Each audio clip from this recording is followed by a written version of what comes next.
الحمدللہ رب العالمین والصلاة والسلام علی سید المرسلین وعلی آلہ واصحابہ اجمعین اما بعد فاعوذ باللہ من الشیطان الرجیم بسم اللہ الرحمن الرحیم بحمد اللہ تعالی۔ آج ہم 8ویں پارے کا آغاز کر رہے ہیں۔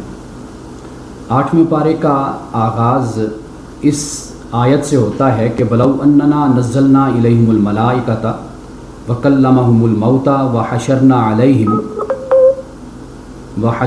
عَلَيْهِمْ كُلَّ شَيْءٍ قُبُلًا مَا كَانُوا لِيُؤْمِنُوا إِلَّا أَن يَشَاءَ اللَّهُ وَلَكِنَّ أَكْثَرَهُمْ يَجْهَلُونَ وَكَذَلِكَ جَعَلْنَا لِكُلِّ نَبِيٍّ عَدُوًّا شَيَاطِينَ الْإِنسِ وَالْجِنِّ يُوحِي بَعْضُهُمْ إِلَى بَعْضٍ زُخْرُفَ الْقَوْلِ غُرُورًا وَلَوْ شَاءَ رَبُّكَ مَا فَعَلُوهُ فَذَرْهُمْ وَمَا يَفْتَرُونَ۔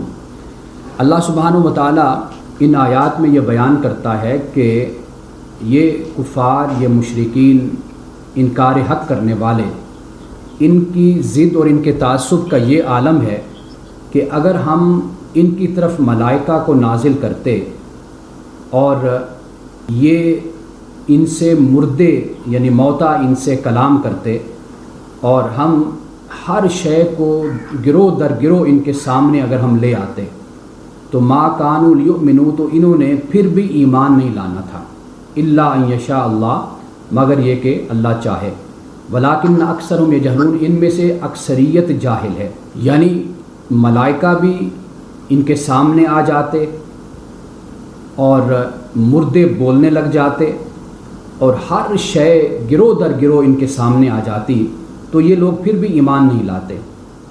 اور اس سے آگے فرمایا وَكَذَلِكَ جَعَلْنَا لِكُلِّ نَبِيٍّ عَدُوًّا شَيَاطِينَ الْإِنسِ وَالْجِنِّ، اور اسی طرح ہم نے ہر نبی کے لیے دشمن بنائے انسانوں اور جنوں میں سے جو شریر تھے، شر پسند تھے، شیاطین۔ یوحی بعضهم الی بعض زخرف القول غرورا، کہ یہ ایک دوسرے کی طرف پرفریب باتیں یہ وحی کرتے ہیں دھوکہ دینے کے لیے۔ وَلَوْ شَاءَ رَبُّكَ مَا فَعَلُوهُ، اور اگر تیرا رب چاہتا تو یہ ایسا نہ کرتے۔ فَذَرْهُمْ وَمَا يَفْتَرُونَ، تو آپ ان کو ان کی اسی افطرا پردازی میں جو یہ افطرا پھیلاتے ہیں، جھوٹ بولتے ہیں، تہمتیں لگاتے ہیں، ان میں ان کو چھوڑ دیجیے۔ یہاں پر جو لفظ زخرف کا استعمال ہوا ہے اس کا مطلب ہوتا ہے زینت، یا اس کو ملمہ کاری جیسے ہم کہتے ہیں، کوئی چیز اندر سے کچھ ہوتی ہے اور باہر سونا چاندی کا پانی چڑھا دیا جاتا ہے، تو یہ ملمہ کاری ہوتی ہے۔ یعنی اوپر سے تو وہ اچھی نظر آئے لیکن انجام کے لحاظ سے اور باطن کے لحاظ سے وہ بری شے ہو، اس کو عربی زبان میں زخرف کہتے ہیں۔ اب یہاں پہ اللہ سبحانہ و تعالیٰ نے اس بات کو بیان کیا ہے کہ ان کا جو باہمی تعلق ہے، یعنی شیاطین الانس والجن کا جو تعلق ہے، یہ تعلق صرف اور صرف دکھاوے کا تعلق ہے، ملمہ کاری کا تعلق ہے، اس میں کوئی حقیقت نہیں ہے۔ اصل جو دوستی ہے، تعلق ہے، وہ اللہ کا تعلق ہے اور اللہ کے بندوں کا آپس میں تعلق ہے، یعنی مومنوں کے دوست ہیں آپس میں۔ اور اس سے آگے آیت نمبر 121 میں اللہ سبحانہ و تعالیٰ نے اس بات کو بیان کیا کہ دراصل قوم یہود عربوں کے ذہنوں میں سوالات اور ایسے اشکالات اور شبہات پیدا کرتے رہتے تھے کہ جس سے وہ ایمان لانے کے بجائے وہ سوالات اور اعتراضات پیدا کرنے کی طرف جاتے تھے۔ اللہ پاک نے بیان کیا کہ وَلَا تَأْكُلُوا مِمَّا لَمْ يُذْكَرِ اسْمُ اللَّهِ عَلَيْهِ وَإِنَّهُ لَفِسْقٌ، کہ جس پہ اللہ کے سوا کسی کا ذکر کیا گیا، اللہ کا نام نہیں لیا گیا، تو وہ تم نہ کھاؤ۔ اور وہ کیا ہے؟ وَإِنَّهُ لَفِسْقٌ، اور وہ فسق ہے۔ وَإِنَّ الشَّيَاطِينَ لَيُوحُونَ إِلَىٰ أَوْلِيَائِهِمْ، اور شیاطین یہ اپنے دوستوں کی طرف وحی کرتے ہیں، یعنی ان کے دلوں میں بات کو ڈالتے ہیں، القاء کرتے ہیں۔ وَإِنْ أَطَعْتُمُوهُمْ إِنَّكُمْ لَمُشْرِكُونَ، اور اگر تم ان کی اطاعت کرو گے تو تم مشرک ہو جاؤ گے۔ اچھا، جب وحی کرتے ہیں یا ان کے دل میں کوئی بات ڈالتے ہیں تو وہ پھر کیا کرتے ہیں؟ یجادلوکم، وہ تم سے پھر جھگڑا کرتے ہیں، جھگڑا تم سے الجھتے ہیں، مجادلہ کرتے ہیں، بحث مباحثہ کرتے ہیں۔ یعنی مثال کے طور پر قوم یہود عربوں کے ذہن میں یہ شبہات اور یہ سوالات پیدا کرتے تھے کہ یہ کیسی عجیب بات ہوئی کہ خدا مارے تو حرام، ہم ماریں تو حلال۔ یعنی اللہ تعالیٰ اگر کسی جانور کو مار دیتا ہے، وہ مر جاتا ہے، تبھی موت مرتا ہے، تو وہ کہتے ہیں یہ کیسی عجیب بات ہے کہ خدا اگر کسی جانور کو مارتا ہے تو وہ حرام ہو جاتا ہے، اور ہم اگر کسی جانور کو اپنے ہاتھ سے حلال کرتے ہیں، اس کو مارتے ہیں، تو وہ جائز اور حلال ہو جاتا ہے۔ یہ کیا لاجک اور یہ کیا منطق ہے؟ یعنی اس طرح کے سوالات کفار و مشرکین کے ذہن میں، عرب والوں کے ذہن میں یہ قوم یہود پیدا کرتے تھے تاکہ یہ لوگ اسلام کی طرف راغب نہ ہو، اسلام قبول نہ کریں۔ اور ویسے بھی کفار اور مشرکین کا جو عقیدہ اور دین تھا وہ تو ویسے بھی شرک تھا، توہمات پر ان کے نظریات مبنی تھے، اور آگے جا کر ہم تفصیل کے ساتھ اس پر بات کریں گے۔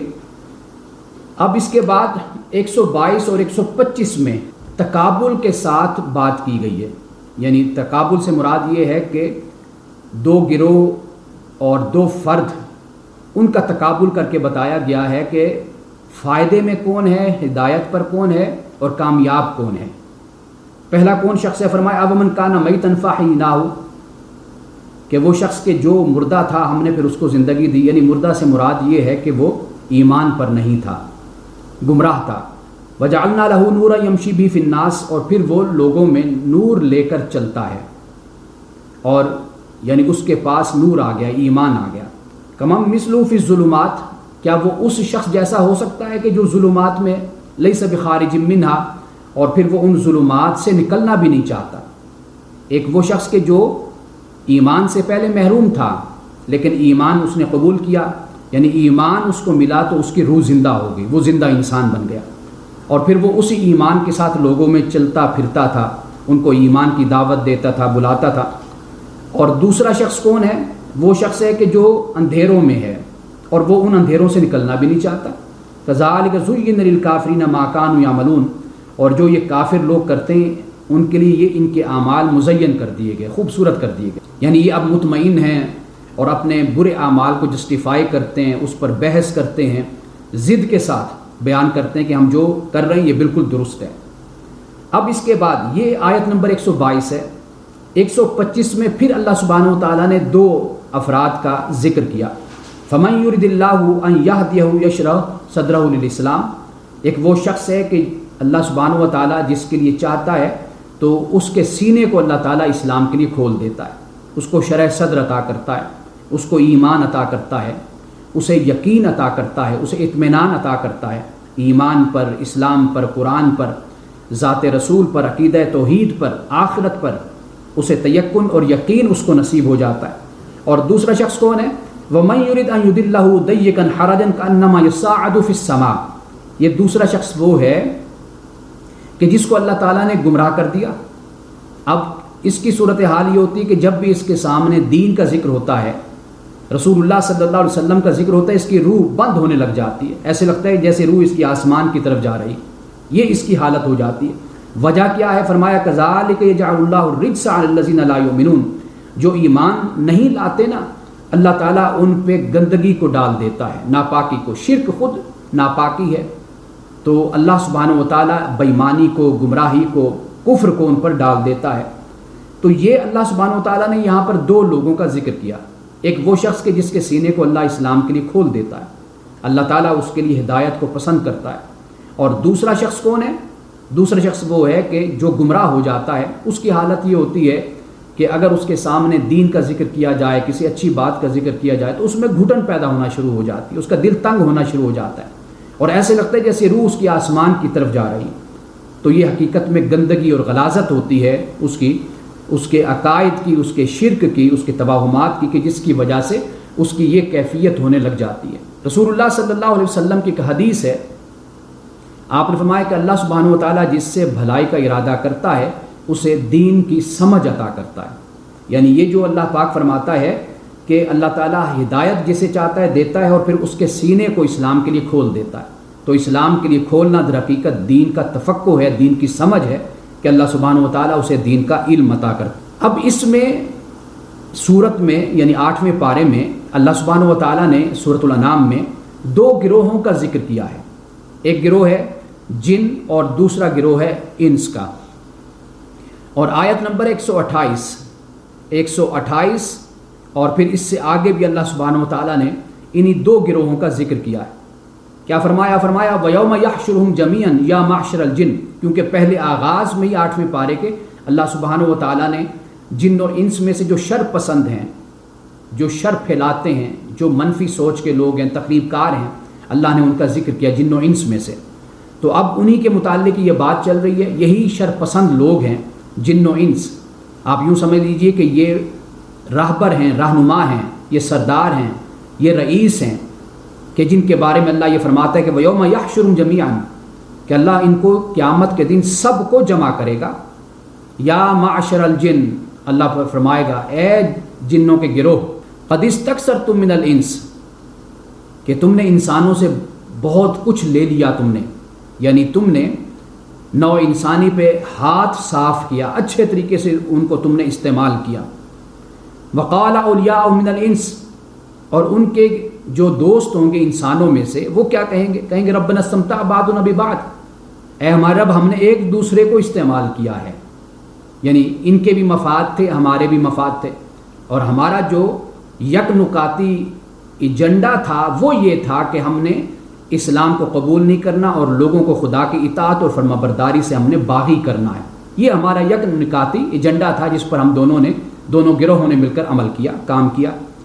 وَبَلَغْنَا أَجَلَنَا الَّذِي أَجَّلْتَ لَنَا، اور پھر ہمیں ہماری مدت اور یہ مہلت ہمیں پہنچ گئی جو تو نے ہمارے لیے مقرر کی تھی. یعنی ہم نے دنیا میں اپنی زندگی میں جو کچھ کیا، پھر اس کے بعد موت طاری ہوئی، اب ہم تیری بارگاہ میں حاضر ہیں. قَالَ النَّارُ مَثْوَاكُمْ خَالِدِينَ فِيهَا، اللہ سبحانہ و تعالیٰ فرمائے گا کہ تمہارا ٹھکانہ جہنم ہے، تم اس میں ہمیشہ رہو گے. إِلَّا مَا شَاءَ اللَّهُ، مگر جو اللہ نے چاہا.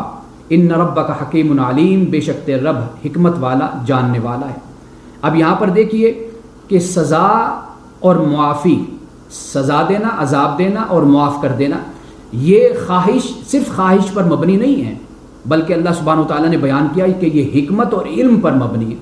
اللہ چاہے گا تو معاف بھی کر سکتا ہے، اور اللہ سبحانہ وتعالیٰ انسان کے کریکٹر، کردار، ذہنیت، سوچ، انسان کا تعصب، ہٹ دھرمی، گناہ کرنے میں کون سا جذبہ انوالو تھا اس کو دیکھے گا، اس کے مطابق اللہ تعالیٰ فیصلہ فرمائے گا.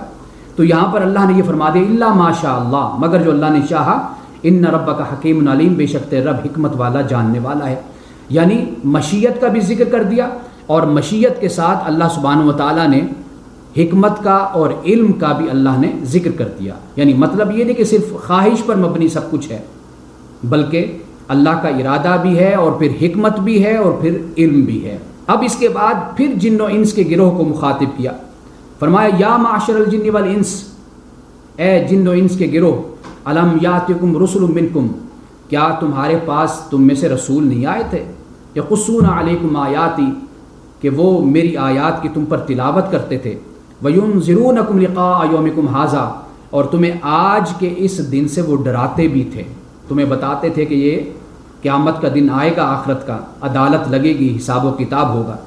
قالوا شہدنا علی انفسنا، وہ اسی دن قیامت کے دن اپنے خلاف گواہی دیں گے. وغرتہم الحیات الدنیا، دنیا کی زندگی نے ان کو گمراہ کر دیا تھا. وشہدوا علی انفسہم انہم کانوا کافرین، اور وہ قیامت کے دن یہ کہیں گے، یعنی اپنے خلاف گواہی دیتے ہوئے کہ ہم ہی کافر تھے، ہم ہی نافرمان تھے، ہم ہی منکر تھے، یہ ہماری ہی غلطی ہے. اب اس کے بعد، اس آیت کے بعد اللہ سبحانہ و تعالیٰ نے پھر بات کو واضح کر دیا. اللہ نے فرمایا کہ تیرا رب ظلم کی وجہ سے کسی بستی کو ہلاک نہیں کرتا.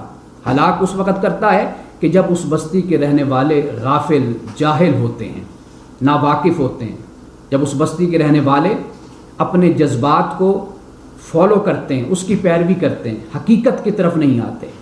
تو یہاں پر اللہ نے اس بات کو بیان کر دیا کہ کوئی یہ نہ سمجھے کہ اللہ سبحانہ و تعالیٰ اگر کسی قوم کو تباہ کرتا ہے یا ہلاک کرتا ہے تو وہ خدا نعوذ باللہ کوئی ظلم کی وجہ سے کرتا ہے یا بے سبب کرتا ہے. ایسا نہیں ہے، بلکہ اللہ سبحانہ و تعالیٰ علم والا، حکمت والا ہے، اور اس کا فیصلہ مشیت اور حکمت اور علم کے مطابق ہوتا ہے. اب اس کے بعد اللہ سبحانہ و تعالیٰ نے مشرکین کی جو رسومات تھی اور جو انہوں نے عبادت کے طریقے گھڑ رکھے تھے ان کو اللہ سبحانہ و تعالیٰ بیان کرتا ہے. 136 سے اس کا ذکر شروع ہوتا ہے. فرمایا وَجَعَلُوا لِلَّهِ مِمَّا ذَرَأَ مِنَ الْحَرْثِ وَالْأَنْعَامِ نَصِيبًا، کہ یہ وہ لوگ ہیں کہ انہوں نے پیدا اللہ نے کیا ہے، کھیتی اور انعام چوپائے جانور، ان کو اللہ نے پیدا کیا، لیکن انہوں نے اللہ کے لیے ان میں سے ایک حصہ مقرر کر دیا۔ اب اللہ سبحانہ و تعالیٰ نے ان کا جو حصہ مقرر کرنے کا طریقہ ہے اس کو ایک طنز کے انداز میں بیان کیا ہے، وہ یہ ہے کہ فَقَالُوا هَذَا لِلَّهِ بِزَعْمِهِمْ وَهَذَا لِشُرَكَائِنَا فَمَا كَانَ لِشُرَكَائِهِمْ فَلَا يَصِلُ إِلَى اللَّهِ وَمَا كَانَ لِلَّهِ فَهُوَ يَصِلُ إِلَى شُرَكَائِهِمْ سَاءَ مَا يَحْكُمُونَ، کہ یہ لوگ کہتے ہیں کہ یہ اللہ کے لیے اپنے خیال کے مطابق، اور یہ ہمارے شرکاء کے لیے، یعنی ہمارے جو شریک ہیں ان کے لیے، اور جو ان کے شرکاء کا ہے وہ تو اللہ کو نہیں پہنچتا، اور جو اللہ کا ہے وہ ان کے شرکاء کو پہنچ جاتا ہے۔ ساء ما یحکمون، یہ کتنا برا یہ لوگ فیصلہ کرتے ہیں۔ جو اللہ کا حصہ ہے وہ تو ہے غریبوں کا، ضرورت مندوں کا، مسکینوں کا، یتیموں کا، لیکن جو ان کے بتوں کا، شریکوں کا حصہ ہے وہ ہے مجاوروں کا، آستانے پر بیٹھنے والوں کا، گدی نشینوں کا، پجاریوں کا، اور وہاں پر بیٹھ کر لوگوں کو قرآن اندازی یا دوسرے طریقے سے جسے ہم نے کل پڑھا تھا ازلام کے ذریعے سے، اور جو انداز تیر اندازی کے ذریعے سے، جوے کے ذریعے سے جو وہ لوگوں کی قسمت کا حال بتاتے تھے، وہ جو اللہ کا حصہ تھا وہ تو ان کو چلا جاتا تھا پجاریوں کو اور وہاں پر بیٹھنے والے جو لوگ تھے ان کو، لیکن جو ان کا حصہ تھا وہ خدا کو نہیں جاتا تھا۔ یعنی اب آپ دیکھیے کہ یہاں پر کیا انداز تھا اور فیصلہ کرنے کا اور ڈنڈی مارنے کا کیا طریقہ تھا، کہ خدا کا حصہ تو ادھر چلا جاتا تھا، ادھر کا حصہ ادھر نہیں آتا تھا، اس لیے کہ خدا کا حصہ تو غریبوں کا تھا، اور جو بتوں کا حصہ تھا وہ تھا ان کا اپنا، انہوں نے مل جل کر کھانا تھا، تو خدا کے حصے کو ادھر نہیں، ادھر بھیج دیتے تھے، ادھر کے حصے کو خدا کی طرف نہیں لاتے تھے، کیونکہ وہ اجتماعی کاموں میں خرچ ہوتا تھا۔ اب ہم نے کل کے درس میں بحیرہ، سائبہ، وسیلہ، حام، ان کا ہم نے ذکر کیا تھا، یعنی ان جانوروں کو وقف کر دیا جاتا تھا دیوتاؤں اور بتوں کے لیے۔ اب اللہ سبحانہ و تعالیٰ نے بڑی تفصیل کے ساتھ ان سب باتوں کو بیان کیا، اور دو مقام میں صرف یہاں پر اس حوالے سے رکھنا چاہتا ہوں کہ اللہ پاک نے آیت نمبر 143 میں یہ فرمایا کہ نبئونی بعلم ان کنتم صادقین۔ اللہ پاک فرماتا ہے کہ مجھے بتاؤ سند کے ساتھ اگر تم سچے ہو، یعنی یہ جو تم نے عقائد گھڑ لیے ہیں کہ شریکوں کے لیے جانوروں کو وقف کر دیتے ہو، ان کو ذبح کرتے ہو، پھر اس گوشت کی یا جو کچھ بھی آتا ہے اس کی تم تقسیم کرتے ہو، یہ جو تم نے عبادت کا طریقہ اختیار کیا ہوا ہے، یہ بتاؤ نبئونی بعلم ان کنتم صادقین، کہ اس پر تمہارے پاس کوئی سند ہے اگر تم سچے ہو، کوئی سند لاؤ نا۔ اللہ سبحانہ و تعالیٰ تو سند کے ساتھ بات کرتا ہے اور ہر بات کو اس طرح بیان کر دیتا ہے کہ جس سے انسان کی عقل اور انسان کی فطرت بھی اسے قبول کرتی ہے۔ اب اس کے بعد آیت نمبر 144 میں پھر اسی بات کو بیان کیا، فرمایا ام کنتم شہداء، کیا تم موجود تھے یا تم گواہ تھے، اذ وصاکم اللہ بہذا، کہ جب اللہ تعالیٰ نے تمہیں اس کا حکم دیا، اس کی وصیت کی، یعنی یا تو کوئی ایسی بات بتاؤ کہ تم موجود تھے، اللہ سبحانہ و تعالیٰ نے تم پر وحی کی، تمہیں بتایا، تم سامنے موجود تھے کہ یہ اس طرح تم نے کرنا ہے، اس طرح عبادت کرنی، اس طرح بتوں کی پوجا کرنی ہے، یا ان کے لیے تم نے نظر و نیاز کو ماننا ہے، کیا کوئی ایسی بات تمہیں اللہ نے کہی ہے؟ فمن اظلم ممن افترى علی اللہ کاذبا، اس سے بڑھ کر کون ہوگا ظالم جو اللہ پر جھوٹ باندھتا ہے، لیضل الناس بغیر علم، تاکہ وہ لوگوں کو بغیر علم کے گمراہ کرے۔ علم سے مراد کیا ہے؟ وحی الہی ہے۔ ان اللہ لا یہدی القوم الظالمین، بے شک اللہ تعالیٰ قوم ظالم کو ہدایت نہیں دیتا۔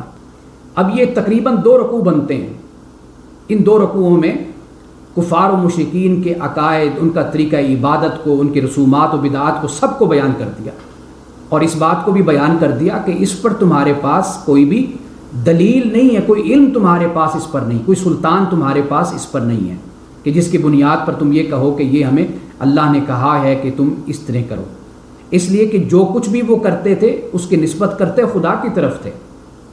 قرآن پاک اس بات کو بیان کرتا ہے کہ رسول اللہ صلی اللہ علیہ وسلم سے فرمایا کہ آپ ان سے پوچھئے اللہ کہ اس کائنات کو کس نے بنایا، زمین و آسمان کو کس نے بنایا، وہ کہیں گے کہ اللہ نے بنایا۔ انسان کو تمہیں کس نے بنایا؟ اللہ نے بنایا. اس کائنات کا نظام کون چلا رہا ہے؟ وہ اللہ چلا رہا ہے. یہ ساری باتیں تو اللہ کی طرف منسوب کرتے اور مانتے تھے. تو لیکن اپنے بتوں کو خدا کا وزیر اور نمائندہ بناتے تھے اور یہ خیال کرتے تھے کہ یہ اللہ سبحانہ و تعالیٰ نے اپنے سفیر اور اپنے نمائندے مقرر کیے ہوئے، اگر ہم ان کی خوشنودی حاصل کر لیں گے تو در حقیقت ہمیں اللہ کی خوشنودی حاصل ہو جائے گی. اب اس کے بعد حقیقی تعلیم کیا ہے؟ یہ ہے اصل جسے اسلام اور قرآن بیان کرتا ہے. آیت نمبر ہے 145. فرمایا قُلْ لَا أَجِدُ فِي مَا أُوحِيَ إِلَيَّ مُحَرَّمًا عَلَىٰ طَاعِمٍ يَطْعَمُهُ کہ نبی صلی اللہ علیہ وسلم آپ فرما دیجئے کہ میں نہیں پاتا اس میں جو میری طرف وحی کی گئی حرام کردہ کھانے والے پر جو وہ کھاتا ہے. یعنی میری وحی میں جن چیزوں کو حرام کیا گیا ہے وہ کیا ہے؟ الا یکون میتتن، مگر یہ کہ وہ مردار ہے، او دمم مسفوحا یا بہایا ہوا خون ہے، او لحم خنزیر یا وہ خنزیر کا گوشت ہے، فإنہ رجس بے شک یہ رجس ہے، او فسقن یا فسقن یا پھر نافرمانی کرتے ہوئے اہل لغیر اللہ بھی کہ جو غیر اللہ کے لیے پھر وقف کر دیا جاتا ہے وہ بھی حرام ہے. اب یہاں پر دیکھیے کہ اللہ پاک نے رسول اللہ صلی اللہ علیہ وسلم سے یہ فرمایا کہ آپ ان کو کہیں بھئی میری طرف جو وحی کی جاتی ہے اس میں تو یہ چند چیزیں جو حرام کی گئی، تم نے تو ایک لمبی لسٹ اور فہرست بنا لی ہے، کفار و مشرکین نے بھی اور اہل کتاب نے بھی. اور فرمایا فَمَنِ اضْطُرَّ غَيْرَ بَاغٍ وَلَا عَادٍ، پس جو شخص مجبور ہو گیا تو نہ چاہنے والا اور نہ حد سے بڑھنے والا ہو. یعنی اگر مجبوری میں اگر اس کو کچھ حرام کھانا ہے تو پھر چاہنے والا بن کر نہیں اور نہ حد سے بڑھنے والا بن کر، بلکہ اس حد تک کھانا کہ جس سے زندگی محفوظ ہو جائے، اور اس طرح نہ کھائے کہ انسان حد سے زیادہ اس چیز کو اپنی خوراک بنا لے. فإن ربک غفور رحیم، پس بے شک تیرا رب غفور رحیم ہے. اب اس کے بعد کفار و مشرکین کے مقابلے میں اللہ سبحانہ و تعالیٰ نے رسول اللہ صلی اللہ علیہ وسلم سے فرمایا کہ آپ ان چیزوں کو بیان کر دیجئے. یہ بیان ہو گئی. ان کے بیان کرنے کے بعد اب قوم یہود نے جو اپنے اوپر حرام کیا یہاں پر پھر اس کو بھی بیان کر دیا. فرمایا وَعَلَى الَّذِينَ هَادُوا حَرَّمْنَا كُلَّ ذِي ظُفُرٍ کہ جو یہودی لوگ تھے انہوں نے ان پر ہم نے حرام کیا. اب دیکھیے اللہ پاک فرماتے ہیں حرمنا، ہم نے حرام کیا، حالانکہ انہوں نے خود اپنے اوپر حرام کیا تھا. اس کی وجہ کیا ہے وہ میں آگے جا کے بیان کرتا ہوں کہ ہم نے حرام کیا کس کو؟ کل ذی ظفر، ناخن والے جو جانور ہیں ان کو حرام کیا. ومن البقر والغنم، یہ گائے اور بکری. حرمنا علیہم شحومہما، ان کی چربی کو بھی حرام کر دیا. الا ما حملت ظہورہما او الحوایا او مختلط بعظم، مگر وہ کہ جو پیٹھوں پر لگی رہی یا انتڑیوں میں لگی رہی یا ہڈیوں کے ساتھ جو جڑی رہی، ان کو کہا کہ یہ تمہارے لیے حلال ہے، باقی حرام ہے. خود فرما دیا کہ ذالک جزیناہم ببغیہم، ان کی اسی نافرمانی کی ہم نے ان کو سزا دی. وَإِنَّا لَصَادِقُونَ، اور بے شک ہم سچے ہیں. اب اللہ نے فرمایا کہ حرمنا، ہم نے حرام کیا. اب حرام کی دو صورتیں، ایک صورت یہ ہے کہ اللہ تعالیٰ کسی قوم پر رحمت فرماتا ہے تو بیان کر دیتا ہے کہ یہ حرام ہے، کہ جیسے مسلمانوں کے لیے اللہ تعالیٰ نے بتا دیا کہ یہ چیزیں حرام ہیں. ایک حرمنا جب اللہ فرماتا ہے کہ ہم نے حرام کیا، اس سے مراد یہ کہ جب ایک قوم اپنے اوپر کئی چیزوں کو حرام کر لیتی ہے اللہ تعالیٰ پھر اس قوم کو چھوڑ دیتا ہے. وہ ان چیزوں کو اپنے اوپر حرام ہی کیے رکھتے ہیں اور خود ہی مشقت میں پڑے رہتے ہیں. تو گویا کہ اللہ سبحانہ و تعالیٰ ان کے اس حرام کرنے کو واضح نہیں کرتا، انہیں بتاتا نہیں ہے کہ بھئی یہ حرام ہے تم یہ نہ کرو. اللہ تعالیٰ فرماتا ہے کہ یہ ہم نے حرام کیا. وجہ کیا ہوئی؟ وجہ یہ ہے کہ تاکہ یہ لوگوں کے لیے ان کے لیے سزا یہ چیز بنے اور ان کے لیے پریشانی کا باعث بنے. کیوں؟ اس لیے کہ انہوں نے اللہ تعالیٰ کی نافرمانی کی، اور جسے اللہ تعالیٰ نے حرام نہیں کیا انہوں نے اس کو بھی اپنے اوپر حرام کر لیا. جیسے ہم چوتھے پارے میں پڑھ کر آئے تھے کل الطعام کان حلا لبنی اسرائیل، کہ اللہ تعالیٰ فرماتا ہے کہ سارے کے سارے کھانے حلال تھے، مگر جو بنی اسرائیل یعنی حضرت یعقوب علیہ السلام نے جس کو حرام کیا، یعنی جس کو اپنی طبعی ذوق کی وجہ سے نہیں کھایا، بعد میں پھر اس کو تورات میں بھی لکھ دیا گیا. اب اس کے بعد آیت نمبر ہے 151. اب یہاں پر پھر اسلام نے جن چیزوں کو حرام کیا انہیں واضح یہاں پر کر دیا گیا. فرمایا قل تعالوا اتل ما حرم ربکم علیکم، اے نبی صلی اللہ علیہ وسلم کہہ دیجئے کہ آؤ میں تم پر تلاوت کروں جو تمہارے رب نے تم پر حرام کیا۔ کیا حرام کیا؟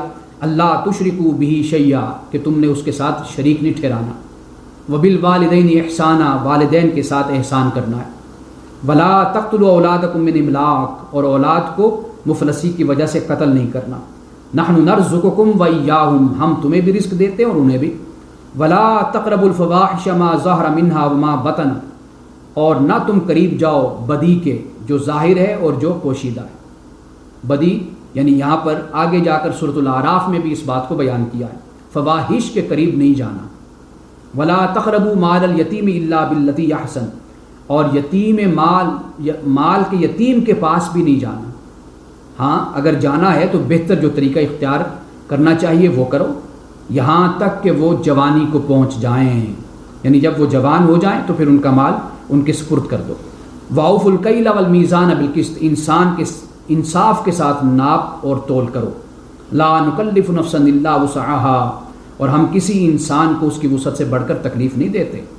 یعنی یہ بیان کر دیا کہ یہ جو احکام ہم نے بیان کیے ہیں نا، یہ تمہاری استطاعت اور تمہاری ہمت کے مطابق ہیں، تم ان کو سر انجام دے سکتے ہو، یہ ایسے احکام نہیں کہ جن کو تم سر انجام نہ دے سکو، تمہاری طاقت اور قوت اور تمہاری استطاعت سے باہر ہو، یہ ایسے نہیں ہیں۔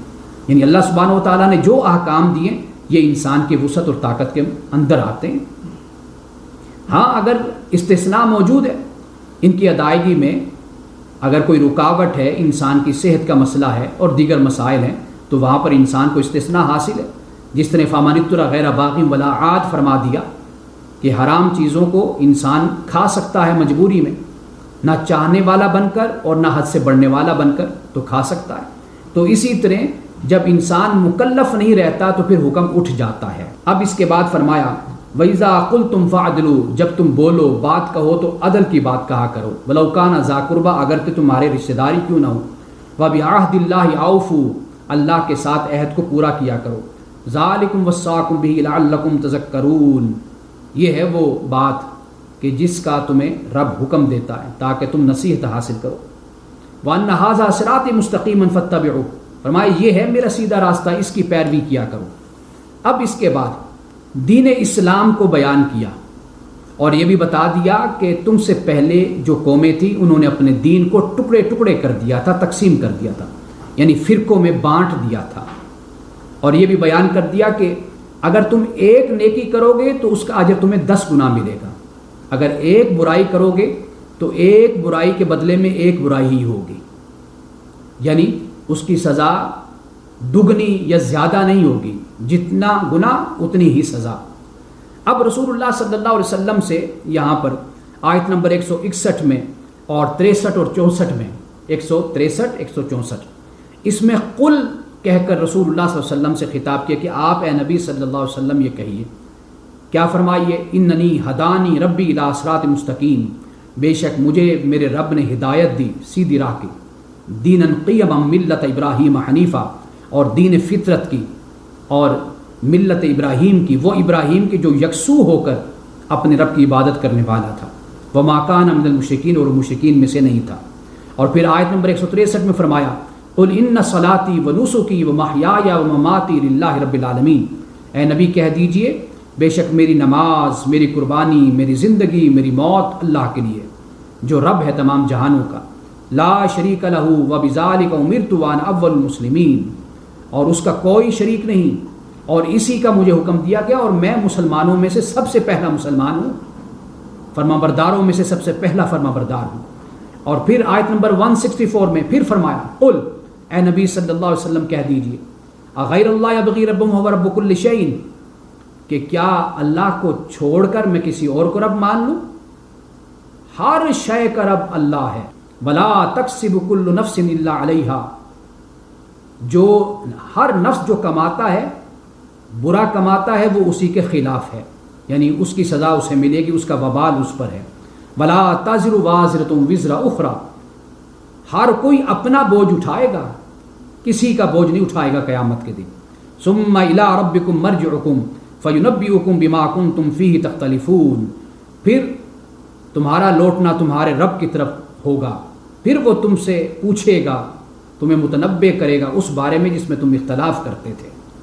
یعنی آج دنیا میں تم اپنی ہوائے نفس کے پیچھے چلتے ہو، اپنے نفس کی پیروی کرتے ہو، اپنی خواہشات کی پیروی کرتے ہو، تعصب کی وجہ سے، ضد اور ہٹ درمی کی وجہ سے حق کو جھٹلا دیتے ہو، اختلافات پیدا کر دیتے ہو، اللہ کے دین کو ٹکڑے ٹکڑے کر دیتے ہو۔ اس کا فیصلہ کل قیامت کے دن ہوگا۔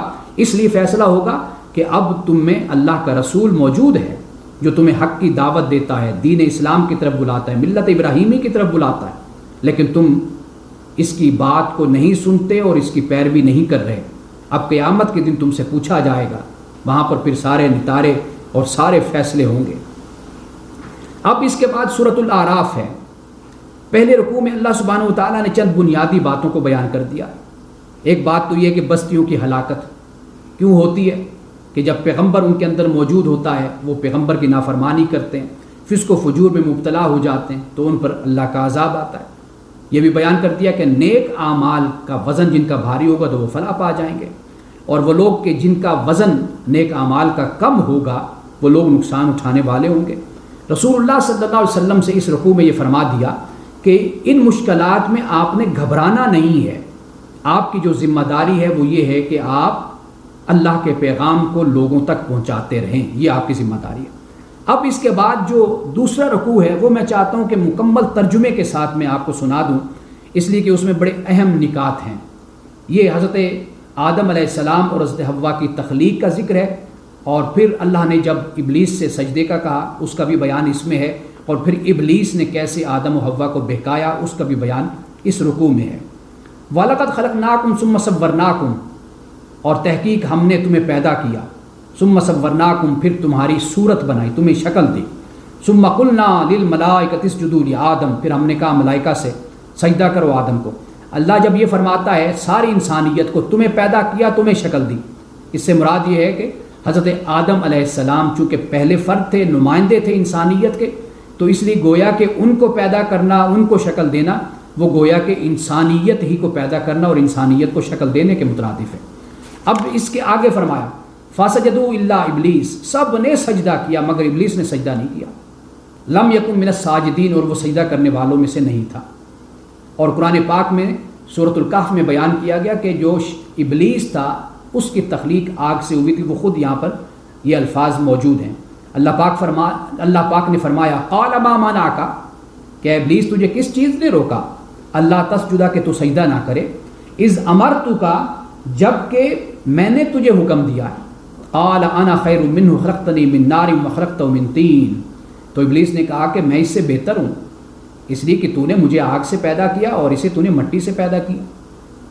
اب اس کی بات جو اس نے کہی، جو مقدمہ باندھا، وہ مقدمہ غلط نہیں ہے، لیکن حقیقت بات یہ ہے کہ ہمیں تعلیم، جن و انس کو تعلیم یہ ہے کہ اللہ نے جو حکم دیا اس کے حکم میں بہت سی حکمتیں پوشیدہ ہیں، اس کے سامنے تم نے اپنے سر کو ہر صورت میں جھکانا ہے، اس لیے کہ آگ بلندی کی طرف جاتی ہے اور مٹی پستی کی طرف آتی۔ آگے فرمایا قال فاہبط منہا، اللہ پاک نے فرمایا یہاں سے نیچے اتر جا، فما یکون لک، تیرا یہ حق نہیں تھا، ان تتکبر فیہا، کہ تو یہاں پر تکبر کرتا، فاخرج انک من الصاغرین، اور تو نکل جا، انک من الصاغرین، صاغرین میں سے تو ہوگا۔ یعنی صاغرین میں سے ہونے سے مراد یہ ہے کہ صاغر وہ ہوتا ہے کہ جو خود کم تری کو چنتا ہے اپنے لیے، برتری بھی اس کو مل سکتی ہے، بلند مقام اور مرتبہ بھی مل سکتا ہے۔ اگر وہ فرشتوں کے ساتھ اپنے سر کو جھکا دیتا اس کا مقام و مرتبہ کتنا بلند ہو جاتا، لیکن یہ صاغرین میں سے ہے کہ اس نے خود ہی اپنے لیے پستی کو چنا، پستی کا انتخاب کیا اور کم تری کا انتخاب کیا۔ قال انظرنی الی یوم یبعثون، اب شیطان نے کہا کہ مجھے مہلت دے اس دن تک جس دن یہ اٹھائے جائیں گے، ان کی بعثت ہوگی۔ قال انک من المنظرین، اللہ پاک نے فرمایا کہ بے شک تو مہلت دیے ہوئے میں سے ہے۔ قال فبما اغویتنی، اب دیکھیے کہ کس طرح گستاخانہ انداز میں اللہ کی بارگاہ میں کہتا ہے فبما اغویتنی، کہ جس طرح تو نے مجھے گمراہ کیا یا گمراہی میں مبتلا کیا، لاقعدن لہم صراطک المستقیم، تو میں اسی طرح ان لوگوں کی راہ میں بیٹھوں گا اور پھر ان کو سیدھی راہ سے میں گمراہ کروں گا، ان کی گھات لگاؤں گا، ان کے تعاقب میں رہوں گا۔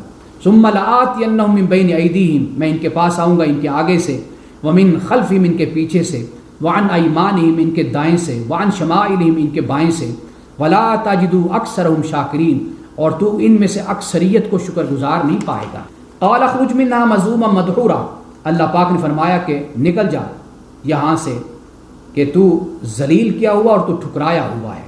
لمن تبعک منہم لأملأن جہنم منکم اجمعین، کہ ان میں سے جو بھی تیری پیروی کرے گا تو میں تم میں سے، فرمایا کہ تم سب سے میں جہنم کو بھر دوں گا، یعنی جو تیری پیروی کرے گا، تیرے نقش قدم پر چلے گا تو ان کے ساتھ یہ معاملہ ہوگا کہ جہنم کو میں ان سے بھر دوں گا۔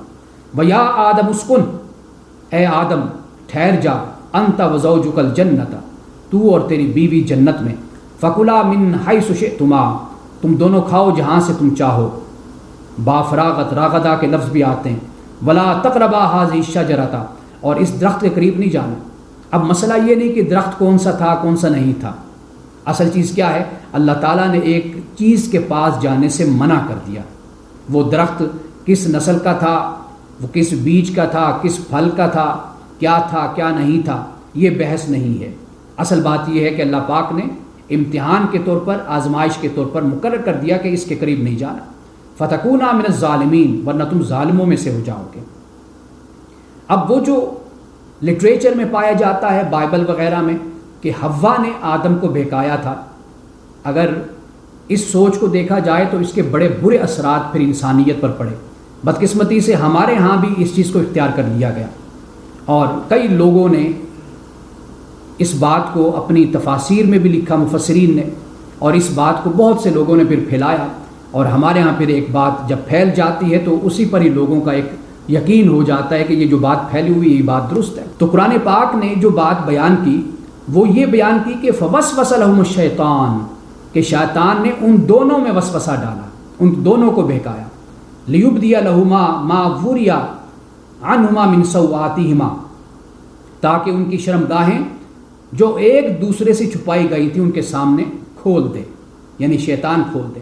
وقال ما نہاکما ربکما عن ہذہ الشجرۃ، اس نے ان سے کہا، آدم و حوا سے۔ اب آپ دیکھیے کہ صرف حوا سے نہیں بات ہو رہی، آدم و حوا دونوں سے بات ہو رہی کہ تمہیں تمہارے رب نے اس درخت سے روکا ہے۔ کیوں روکا؟ الا ان تکونا ملکین، کہ کہیں تم دونوں فرشتے نہ بن جاؤ، او تکونا من الخالدین، کہ کہیں تمہیں ہمیشہ کی زندگی حاصل نہ ہو جائے۔ وقاسمہما انی لکما لمن الناصحین، اور شیطان نے ان کے سامنے قسمیں کھائیں کہ میں تو تمہارا خیر خواہ ہوں، بھلا چاہتا ہوں۔ فدلاہما بغرور، اور پھر اس طرح اس نے انہیں دھوکہ دیا۔ فلما ذاق الشجرۃ بدت لہما سوآتہما، پس جب انہوں نے اس درخت کو چکھا تو ان کے لیے ان کی شرمگاہیں کھل گئی، واضح ہو گئی۔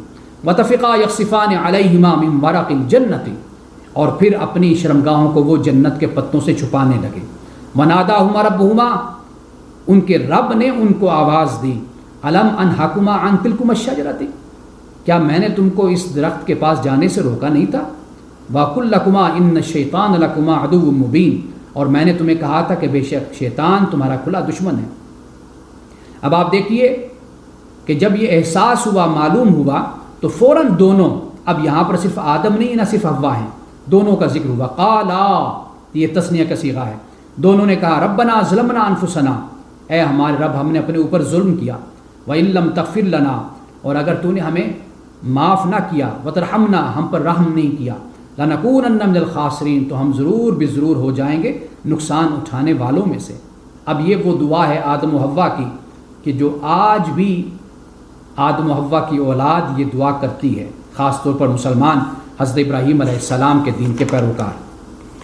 اب اس کے بعد فرمایا قَالَ اهْبِطُوا بَعْضُكُمْ لِبَعْضٍ عُدُوٌّ، کہ تم اتر جاؤ اور تم ایک دوسرے کے دشمن ہو گے۔ اب اہبطوا یہ جمع کا صیغہ استعمال ہوا، گویا کہ اس میں ابلیس بھی شامل ہو گیا۔ اللہ نے زمین پر اتارا، فرمایا وَلَكُمْ فِي الْأَرْضِ مُسْتَقَرٌّ وَمَتَاعٌ إِلَىٰ حِينٍ، زمین میں تمہارے لیے ٹھکانہ ہے اور ایک مدت تک سامان بھی ہے۔ قَالَ فِيهَا تَحْيَوْنَ وَفِيهَا، یہ وہ زمین ہے کہ جس میں تم نے جینا ہے اور اسی میں تم نے مرنا ہے۔ وَمِنْهَا تُخْرَجُونَ، اور اسی میں سے ہی تمہیں نکالا جائے گا۔ اب یہاں پر چند باتیں بڑی اہم ہیں جو میں چاہتا ہوں کہ میں بیان کر دوں۔ ایک بات تو یہ کہ شرم و حیا یہ انسان کا فطری جذبہ ہے، یہ فطری جذبہ ہے۔ یعنی یہاں پر آپ دیکھ لیجئے کہ جیسے ہی آدم و حوا کی شرمگاہیں ننگی ہوئی تو وَطَفِقَا يَخْصِفَانِ عَلَيْهِمَا مِنْ وَرَقِ الْجَنَّةِ، انہوں نے فوراً اپنی شرمگاہوں کو پتوں سے ڈھانپنا شروع کر دیا۔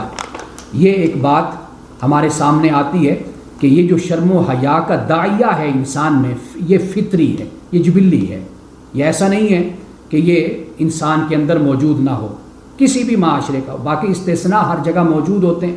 اب اس استثناء کی کئی وجوہات ہیں کہ لوگ اپنی انسانیت بھی بھول جاتے ہیں۔ انسان قتل و غارت بھی تو کرتا ہے، جنگ و جدال بھی کرتا ہے، انسان کیا کچھ نہیں کرتا؟ تو کیا یہ سب کچھ اس کی جبلت اور اس کی فطرت میں موجود ہوتا ہے؟ ایسا نہیں ہے۔ اللہ سبحانہ و تعالیٰ نے انسان کو اچھائی کا شعور، خیر و شر کا شعور اللہ نے انسان کو دیا ہے۔ جب اللہ نے انسان کو اپنی ذات کا شعور دیا ہے، وَإِذَا أَخَذَ رَبُّكَ مِن بَنِي آدَمَ مِن ظُهُورِهِمْ ذُرِّيَّتَهُمْ وَأَشْهَدَهُمْ عَلَىٰ أَنفُسِهِمْ أَلَسْتُ بِرَبِّكُمْ، کہ یہ کیا میں تمہارا رب نہیں ہوں؟ یہ شعور اللہ تعالیٰ نے انسان میں رکھا ہے، اپنے وجود کا، خیر و شر کا، یہ انسان کے اندر ہے۔ باقی استثناء ہر جگہ موجود ہوتے ہیں، ہر طرح کے استثناء موجود ہوتے ہیں۔ تو اس لیے استثناء پر کبھی اصول اور قاعدہ نہیں بنایا جاتا۔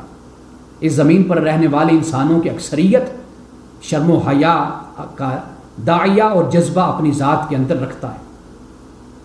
اب آپ یہ دیکھ لیجئے کہ شیطان کا بھی حربہ کیا تھا؟ شیطان کا حربہ یہ تھا کہ یہ شرم و حیا ختم کر دی جائے، یعنی اس پر سب سے پہلا حملہ تھا۔ اور آج بھی آپ دیکھ لیجئے کہ سرمایہ دارانہ نظام ہو یا یہ جو مغربی جدید تہذیب ہو، آپ دیکھ لیجئے کہ سب سے پہلا حملہ یہی ہے، انسان کی شرم و حیا پر حملہ ہوتا ہے۔ اور ہمیشہ اپنی پروڈکٹ اور اپنی کمرشلز، اپنی مشہوریاں، اپنا بزنس ہی عورت کی بنیاد پر چلایا جاتا ہے، اور بالکل اسی جذبے پر، شرم و حیا کے جذبے پر اور عفت اور عصمت کے جذبے پر، اسی پر ہی ہمیشہ حملہ کیا جاتا ہے۔ اور پھر یہ بات بھی سامنے آتی ہے کہ اگر انسان کو کھلم کھلا برائی کی دعوت دی جائے تو انسان کم ہی قبول کرتا ہے، اور اس کو جب دعوت دی جاتی ہے تو ہمیشہ اس کو پھنسا کر اور اس کے مختلف داعیوں کے ذریعے سے اس کو برائی کی دعوت دی جاتی ہے۔ یعنی یوں کہہ لیجیے جسے ہم شوگر کوٹیڈ کہتے ہیں، اس طریقے سے اور اس انداز میں زہر دی جاتی ہے انسان کو۔ اگر انسان کے سامنے بالکل کھلم کھلا یہ بات ہو تو شاید انسان اس بات کو قبول مت کرے، نہ کرے، کبھی نہ کرے۔ اور پھر یہ بات یہ ہے، ایک اور بات سامنے آتی ہے یہاں سے، وہ یہ ہے کہ انسان کے اندر دوام کا بھی جذبہ اور شوق موجود ہے۔ یعنی انسان فطری طور پر یہ چاہتا ہے کہ میں ہمیشہ رہوں اور مجھے بلندیاں نصیب ہوں اور میں کبھی دنیا سے نہ جاؤں اور ہمیشہ کی زندگی مجھے ملے، اور اسی کی وجہ سے پھر انسان فریب میں بھی آتا ہے۔ اور اسی طرح یہ بات تو میں نے پہلے واضح کر دی کہ قرآن مجید نے بتا دیا کہ حوا کو صرف گمراہ نہیں کیا تھا شیطان نے، اور پھر حوا کے ذریعے آدم کو نہیں، بلکہ قرآن بیان کرتا ہے کہ دونوں، آدم و حوا، جب آدم اور حوا دونوں ذمہ دار ہوں گے تو یہاں سے آپ دیکھ لیجیے بالکل تصورات، رویے، اخلاقیات سب کچھ بدل جاتی ہے۔ ورنہ ہوتا کیا تھا؟ وہ یہ کہ ہر برائی اور بدی کی بنیاد اور مرکز اور سبب عورت کو قرار دیا جاتا تھا، اور پھر عورت کی جان کا انسان اور مرد دشمن بن جاتا تھا۔ ہر بات میں عورت کو کمتر قرار دیا جاتا تھا، اس کو اس کے حقوق نہیں دیے جاتے تھے، اس کو مرد کے برابر کھڑا نہیں کیا جاتا تھا۔ اس کی وجہ کیا؟ کہا جاتا تھا کہ بھئی اس کی وجہ سے تو آدم جنت سے نکالے گئے اور یہی برائی کی اصل جڑ ہے۔ قرآن پاک نے اس بات کو بھی بالکل واضح کر دیا۔ اب یہ بھی بیان کر دیا کہ جیسے میں نے پہلے بیان کیا، سورۃ البقرہ میں بھی اس بات کو میں بیان کر کے آیا تھا کہ اس سے کوئی تعلق نہیں کہ وہ درخت کس چیز کا تھا۔ ہمارے علماء نے اور مفسرین نے، قدیم مفسرین اس پر بڑی بحثیں کی ہیں کہ وہ درخت کیا تھا، کس طرح کا تھا، کس پھل کا درخت تھا۔ یہ بحث بالکل ہی آپ سمجھ لیجئے کہ یہ خارج از موضوع اور مضمون ہے، اس کا موضوع سے کوئی تعلق نہیں بنتا، اس لیے کہ مقصد صرف اتنا ہے۔ اللہ تعالیٰ نے شجرہ کہا کہ یہ درخت ہے، تم نے اس کے قریب نہیں جانا، مقصد کیا ہے کہ تم نے میری نافرمانی نہیں کرنی۔ اب اس کے بعد یہاں پر یہ بھی معلوم ہو گیا کہ شیطان اور انسان میں فرق کیا ہے۔ وہ فرق یہ ہے کہ شیطان برائی کرتا ہے، اس کو جسٹیفائی کرتا ہے، اس پر ڈٹ جاتا ہے، اس پر توجیہ بیان کرے گا اور اس پر ضد اور ہٹ دھرمی کا مظاہرہ کرے گا۔ انسان کا معاملہ کیا ہے؟ انسان کا معاملہ یہ ہے کہ جب اس سے خطا ہوئی، گناہ ہوا، تو وہ رب کی بارگاہ میں آ کر کہتے ہیں ربنا ظلمنا انفسنا وان لم تغفر لنا وترحمنا لنکونن من الخاسرین۔ اسے فوری طور پر پشیمانی ہوتی، شرمندگی اور ندامت ہوتی۔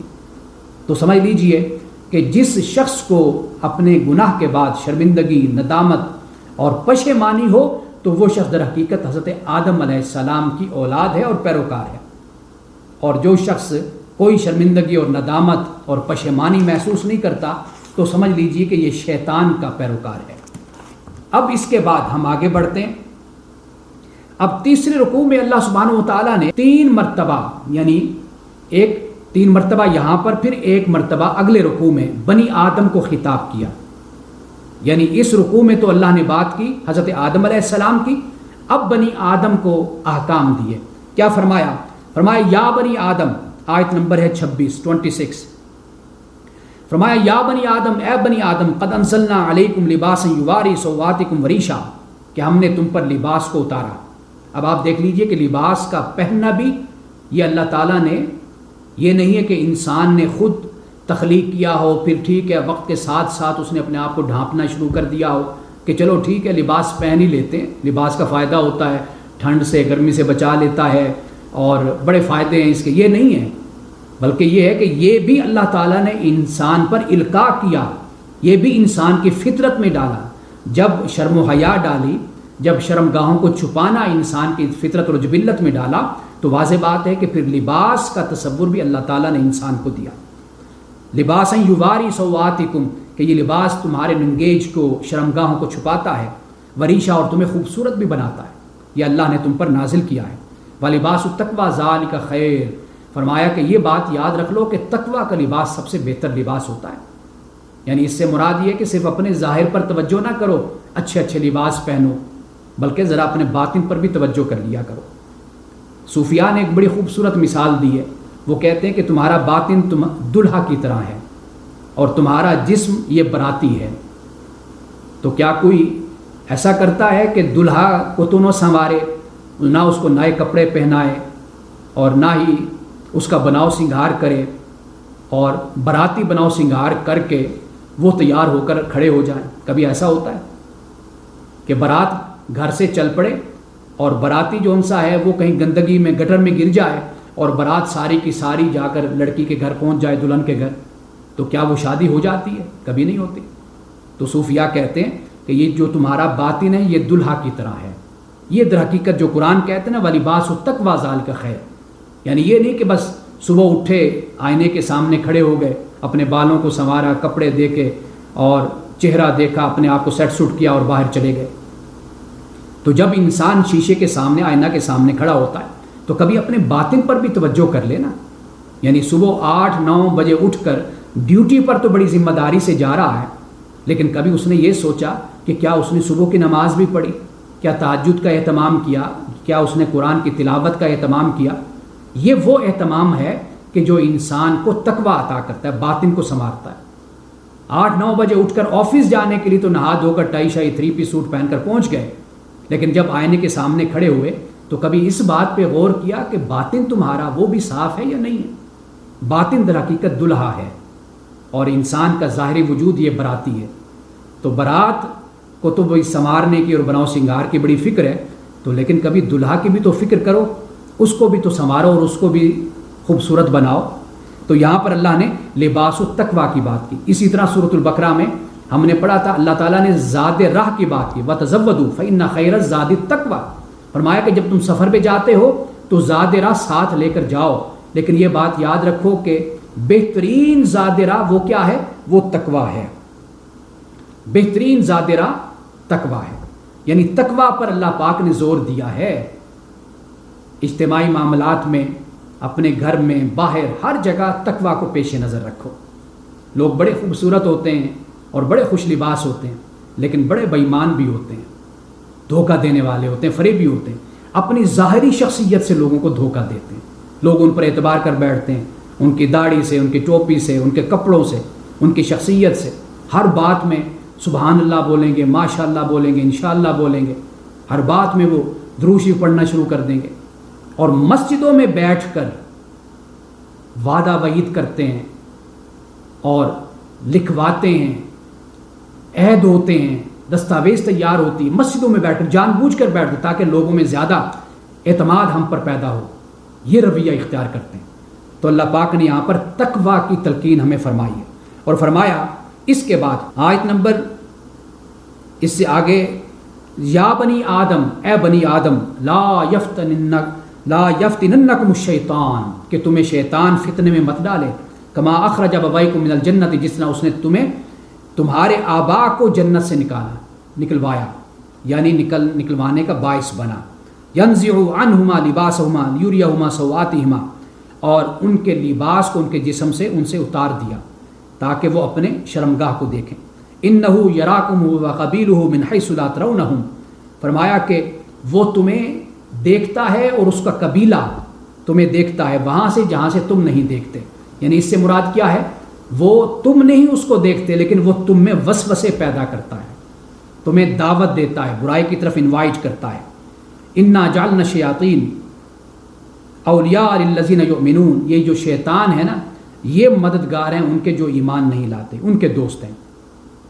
اب اس سے آگے فرمایا، یا بنی آدم خذوا زینتکم عند کل مسجد، اے بنی آدم، مسجد، ہر مسجد کے پاس یعنی جب عبادت کا وقت ہوتا ہے تو اپنے آپ کی زینت کر لیا کرو، وکلوا واشربوا، کھاؤ پیو، ولا تسرفوا، اسراف نہیں کرنا، انہ لا یحب المسرفین، بے شک اللہ تعالیٰ اسراف کرنے والوں کو پسند نہیں کرتا۔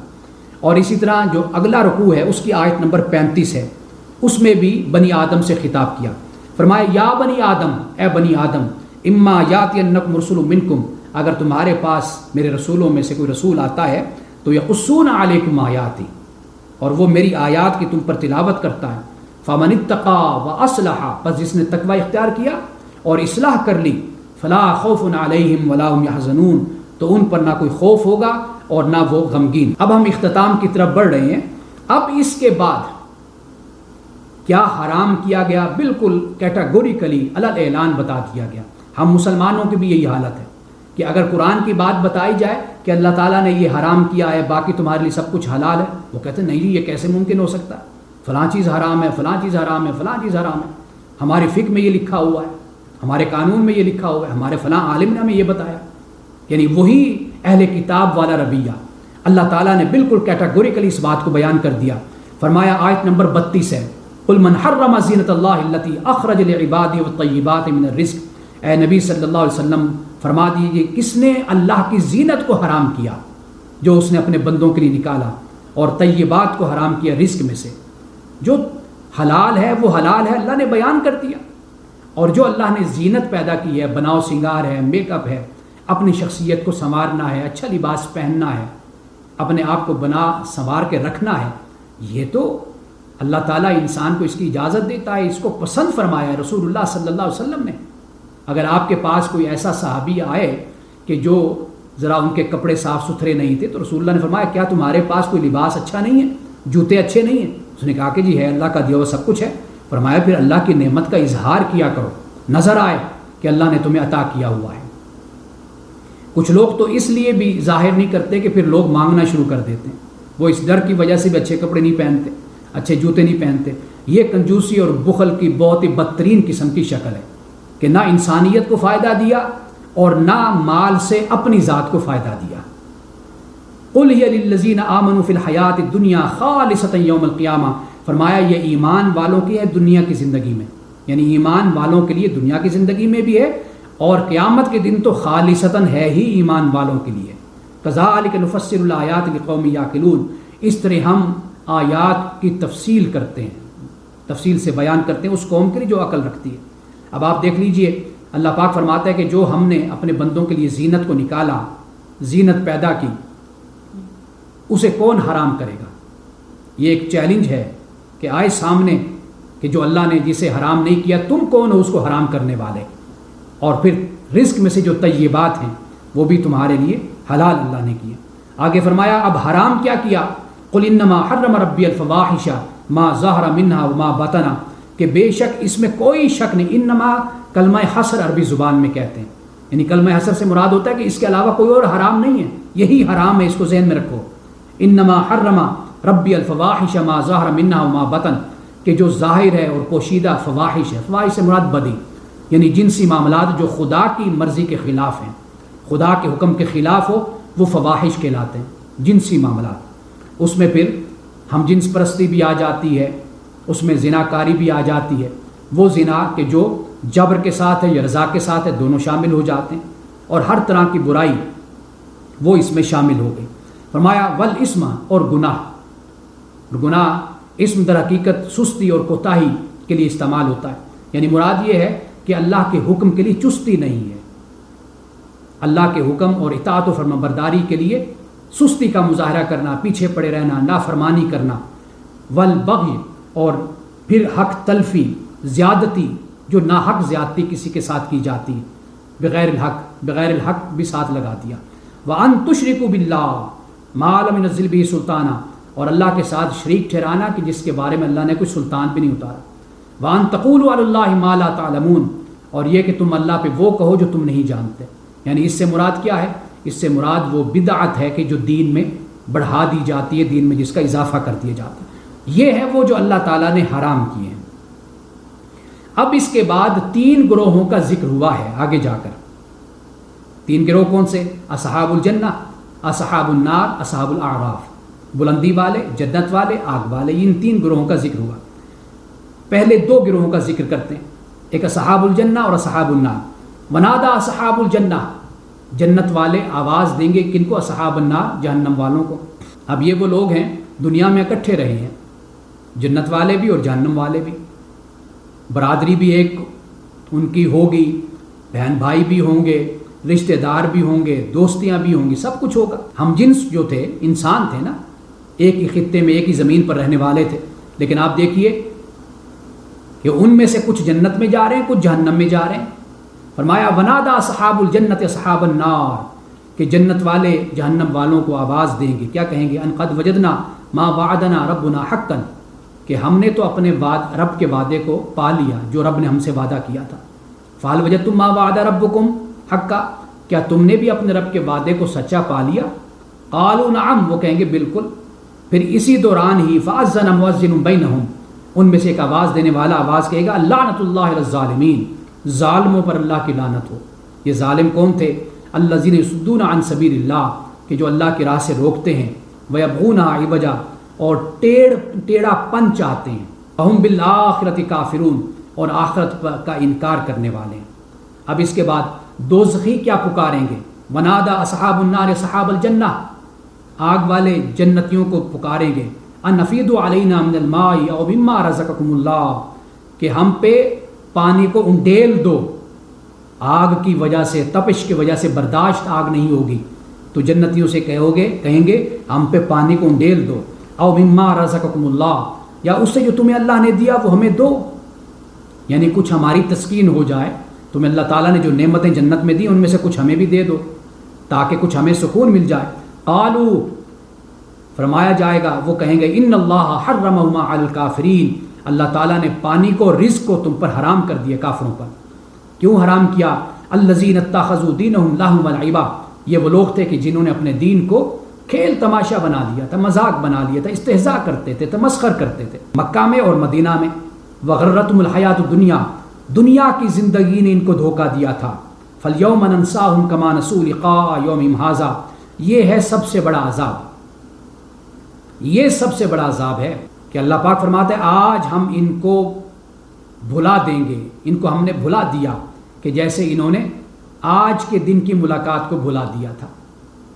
قرآن پاک بیان کرتا ہے کہ جس نے میرے ذکر سے اعراض برتا تو میں اس کی زندگی کو تنگ کر دوں گا اور قیامت کے دن اندھا کر کے اٹھاؤں گا، سورۃ طٰہٰ میں ہے۔ اور پھر وہ کہے گا اللہ کی بارگاہ میں لما حشرتنی اعمیٰ وقد کنت بصیرا، کہ دنیا میں تو میری آنکھیں تھیں لیکن میں یہاں اندھا ہوں۔ اللہ پاک فرمائے گا قال کذالک اليوم، کہ اس لیے آج تم اس طرح ہوئے کہ تم نے دنیا میں ہمیں بھلا دیا تھا، آج ہم نے تمہیں بھلا دیا، آج ہم نے تمہیں بھلا دیا۔ یہ سب سے بڑا عذاب ہے کہ جب خدا، قرآن کہتا ہے ولا یکلمہم اللہ ولا ینظر الیہم، اللہ تعالیٰ نہ ان سے کلام کرے گا، اللہ تعالیٰ ان کی طرف رحمت کی نظر سے بھی نہیں دیکھے۔ یہ نظر اٹھا کے نہ دیکھنا، نظر نہ کرنا، یہ سب سے بڑی تکلیف دہ بات ہوتی ہے۔ سب سے بڑی تکلیف دہ بات یہ ہے، کفار کے ساتھ، اللہ کے نیک بندوں کو اذیت دینے والوں کے ساتھ، تکلیف دینے والوں کے ساتھ یہ سلوک کیا جائے گا۔ فرمایا کہ آج ہم نے تمہیں بھلا دیا اس لیے کہ تم نے بھی ہماری ملاقات کو بھلا دیا تھا، وما كانوا بآیاتنا یجحدون، اور تم ہماری آیات کا انکار کرنے والے تھے۔ اب ایک طبقہ اصحاب الاعراف کا بھی ہے، وعلى الاعراف رجال يعرفون كلا بسیماہم، ایک طبقہ اعراف پر، بلندی پر، برجوں پر بیٹھے ہوئے گے، بلندی پر، اور وہ ہر گروہ کو ان کی علامتوں سے پہچانیں گے، جنتیوں کو بھی پہچانیں گے، جہنمیوں کو بھی پہچانیں گے۔ منادوا صحاب الجنہ ان سلام علیکم، اور وہ جنتیوں سے کہیں گے کہ تم پر سلامتی ہو، لم يدخلوها وهم يطعمون، اور وہ اس میں داخل نہیں ہوں گے لیکن اس کی توقع ہوگی کہ یہ اصحاب اعراف بھی جنت میں داخل ہو جائیں گے۔ وَإِذَا صُرِفَتْ أَبْصَارُهُمْ تِلْقَاءَ أَصْحَابِ النَّارِ، اور جب یہ اپنی آنکھوں کو جہنمیوں کی طرف لے کر جائیں گے، یعنی جب جہنمیوں کو دیکھیں گے، قالوا ربنا، تو یہ کہیں گے اے ہمارے رب، لا تجعلنا مع القوم الظالمین، کہ ہمیں ظالم قوم کے ساتھ نہ کر دو۔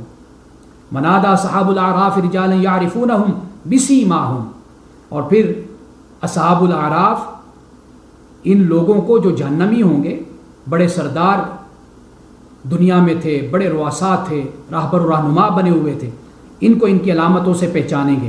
کیا فرمائیں گے، کیا کہیں گے صحاب الاعراف؟ کہیں گے قالوا ما اغنى عنکم جمعکم، کہ تمہیں تمہاری جمعیت نے، اس جتھے نے، گروہ بندی نے تمہیں کوئی فائدہ نہیں دیا، وما کنتم تستکبرون، اور تمہارے اس تکبر نے بھی تمہیں کوئی فائدہ نہیں دیا۔ اہؤلاء الذین اقسمتم لا ینالهم اللہ برحمہ، کیا یہ وہ لوگ ہیں جنتی جن کے بارے میں تم کہتے تھے قسمیں اٹھا اٹھا کر کہ اللہ تعالیٰ ان کو اپنی رحمت کے ساتھ شامل نہیں کرے گا؟ ادخلوا الجنت، دیکھو اب ان کو کہا یہ جا رہا ہے کہ جنت میں داخل ہو جاؤ۔ علیکم لا خوف علیکم ولا انتم تحزنون، آج تم پر کوئی خوف نہیں اور نہ تم غمگین ہوگے، اس لیے کہ تم نے دنیا میں ہماری محبت میں، ہمارے دین کی خاطر تم نے بڑے دکھ اٹھائے ہیں، بڑی مصیبتیں اٹھائی ہیں، بڑی تکلیفیں اٹھائی ہیں۔ آج اس دنیا میں، اس آخرت میں تمہیں نہ کوئی خوف ہوگا اور نہ تم غمگین ہوگے۔ اب اس کے بعد 8واں پارہ ختم ہوتا ہے۔ آخری 2-3 رکوعوں میں اللہ سبحانہ و تعالیٰ نے انبیاء علیہ السلام کا ذکر کر دیا، یعنی حضرت آدم علیہ السلام کا سورۃ الاعراف میں ذکر ہوا، اور پھر یہ سلسلہ نبوت اور رسالت کو کس طرح اللہ سبحانہ و تعالیٰ نے آگے بڑھایا اور کس کس کو بھیجا۔ اللہ نے حضرت نوح علیہ السلام کو بھیجا، حضرت ہود کو بھیجا، حضرت صالح کو بھیجا، حضرت لوط کو بھیجا، حضرت شعیب کو بھیجا، اور پھر ان کی تعلیمات کیا تھی، وہ 3 باتیں یاد رکھ لیجئے۔